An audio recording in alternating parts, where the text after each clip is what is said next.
Now we declare people from the north, the south, the east, and the west will be compelled to listen to the station. We're number one because of you, not because of us, in Jesus' name.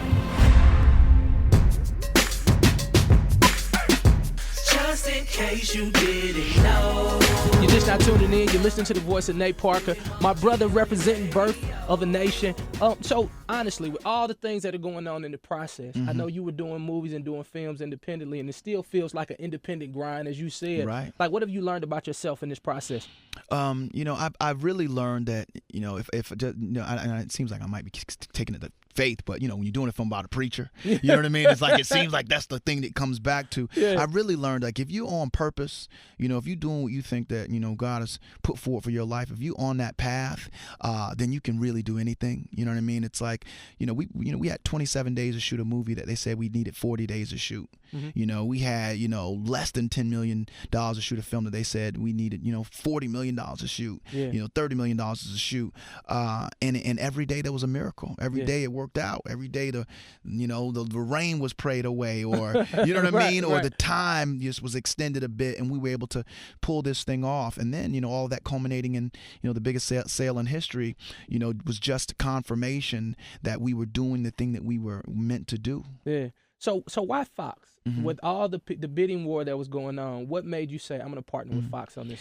Well, Fox really just shared the vision on every, I made a checklist, it's like going to a college or something. Like, I want to make sure this is my list, this is what I need. So you wrote the vision, made it plain before you even got to the table? Oh my, yeah, before even we got to Sundance. I said, this is what I want for this film. This is my hope. This is what I've prayed over. So it was, is there going to be an educational component? Are we going to be able to get this thing in schools? Are we going to be able to get this thing in front of young people so they can learn about a history that includes them in the narrative of America? That was a check mark. Is it something that we're going to have a global release? I don't want this thing to just play in, bung punk, you got it in Nutbush, Alabama. Mississippi. Exactly. I want to make sure that this thing is not only everywhere in the country, but as many countries in the world that have the capacity to show it. Because I feel like, if injustice anywhere is a threat to justice everywhere, you can look at this film for its injustice, see how the people dealt with the injustice, and apply that to other situations, even up until this very moment. And they were right on par with that. So they just kept, checking the checklist. And even up until now, they've been the best partner through and through. They've said, we believe in this film. We believe in its healing power. We believe in its messages of resistance and personal and social responsibility. And we're going to push this thing forward. And they've done it every step. Yeah. So, Nate, this show, we touch a lot of people. A lot of people in Virginia, people in Philadelphia, New York, D.C. It's a syndicated show. Yeah. You've seen what's going on in the country right now. Two innocent young men that seem to be just as innocent as you and I are being shot down by police officers. What do you say to a country who may be hurting right now?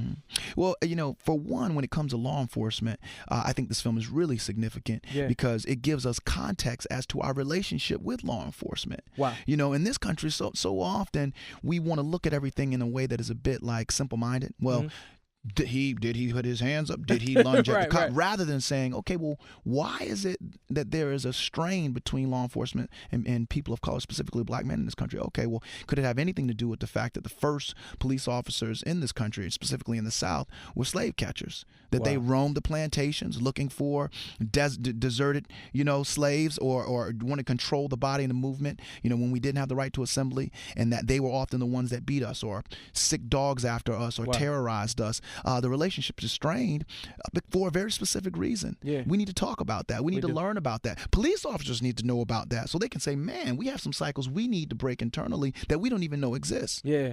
Nate Parker hanging out with your nephew, Willie Moore Jr. Last question, and I got to keep it 100 with you because this is what we love to do. You're traveling the country. God has blessed you immensely. This film is going to do amazing. It's going to wake up a lot of people. If there was one thing right now that you could have the nations pray for, what would it be?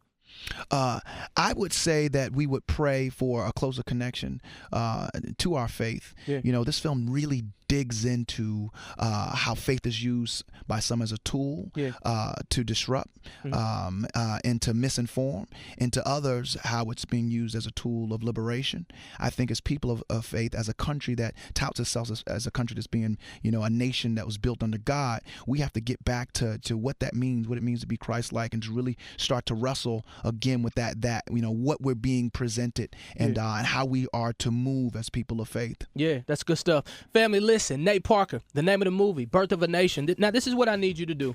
Family, so many times we hear these great stories, we get excited about different things, but what I want us to do is I want us to make sure that we go check out this movie, make sure that people all around you are doing it, make sure that you put hashtags on social media. There's so much negativity out there. I believe that this is going to wake a nation of people up who needs to be awakened. Nate, we honor and appreciate you, bro, for hanging out with us. Man, it is my pleasure. Yeah. So happy to be here.